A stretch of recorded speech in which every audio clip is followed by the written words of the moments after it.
What if the greatest question in human evolution isn't how we evolved, but why? What if the story of the universe, the evolution of life, and the development of the human mind are all chapters in one incredible journey? A journey that began with a single desire for the Creator to know itself. There's a natural mystic flowing through the air. Today, we're going to be exploring a perspective that blends spirituality with human evolution in a way that you probably never heard before. Before there were religions, before there was civilization, and before there was even light, there was only the Creator. And according to this chapter, spirit alone couldn't experience existence. To truly know itself, the Creator brought forth the universe and eventually humanity. In this understanding, every galaxy, every organism, and every human became a part of one great cosmic experience to understand itself and know itself as the Creator. So whether you approach this from a spiritual or a philosophical or a symbolic perspective, it presents a fascinating idea that our existence is not random, but part of an unfolding process of self-discovery. What's even more interesting is that this spiritual story unfolds along a timeline that's remarkably similar to modern science. But before humanity ever walked along the earth, the universe had billions of years of preparation. So imagine the universe beginning from a single source. Over billions of years, galaxies were formed, stars ignited, and our Milky Way emerged, and our sun was born. And eventually, the Earth as well, and it cooled enough for life to begin on the planet. The earliest living organisms were microscopic bacteria living in ancient oceans. And some formed massive colonies called stromatolites, which still exist today. These tiny organisms changed the planet forever. Through photosynthesis, they released oxygen into the Earth's atmosphere, making complex life possible. Without them, there would be no fish, no forests like this, no dinosaurs, no mammals, and most definitely, not any humans. Life continued to evolve for billions of years through fish, amphibians, reptiles, dinosaurs, and mammals. Each stage prepared the way for the next one.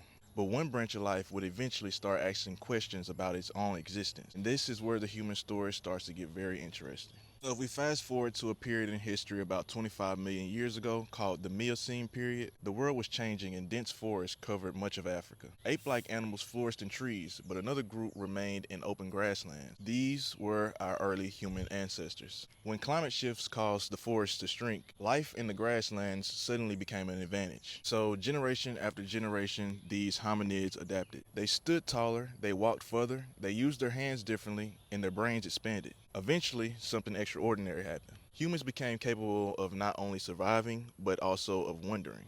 Wondering about life, wondering about death, and wondering about themselves. But those changes didn't happen overnight. They unfolded through a remarkable series of transformation. Human evolution wasn't defined by one dramatic leap. It was shaped by many gradual changes working together. For example, hands became capable of precision gripping, allowing our ancestors to manipulate tools and shape their environment. The legs strengthened while feet became specialized for walking instead of climbing. Standing upright is what really transformed everything. It freed the hands, expanded the field of vision, and changed the structure of our spine. The tail gradually disappeared, leaving only the coccyx bone as a tell of our evolutionary past. Body hair became less necessary, allowing the body to use sweat to cool the body in hotter environments. The oldest known hominid fossils have been found in Africa. So have the earliest signs of upright walking. The famous Latoli footprints in Tanzania preserve tracks left by early human ancestors roughly 3.7 million years ago. Those footprints capture something extraordinary. Someone stood where we stand today. They walked as we walk, and they began the long journey that would eventually lead to all human beings alive today. Science shows that modern humans share common ancestry with apes from Africa, such as chimpanzees and gorillas. Over millions of years, evolution produced larger brains, upright posture, skilled hands, and increasingly sophisticated tools. From Australopithecus to Homo habilis to Homo erectus to Homo sapien and to Homo sapiens sapien,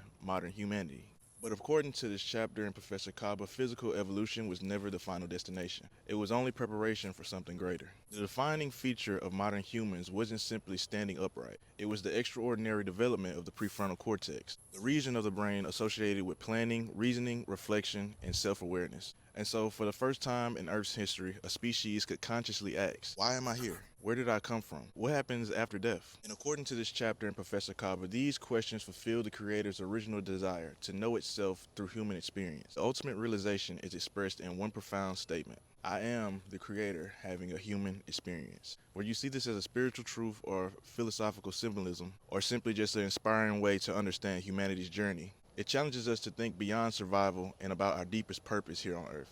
If you enjoyed this exploration and this explanation of this chapter, make sure you like the video and subscribe. And so what do you guys think? Do you think humanity just evolved for biological purposes, for physical purposes, or is there some type of spiritual uh, evolution unfolding within us as well.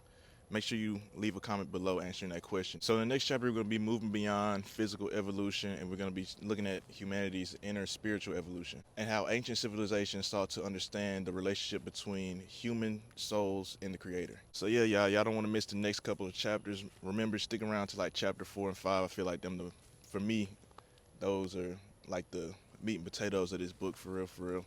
But yeah, see y'all in the next chapter. So I try to find the answer.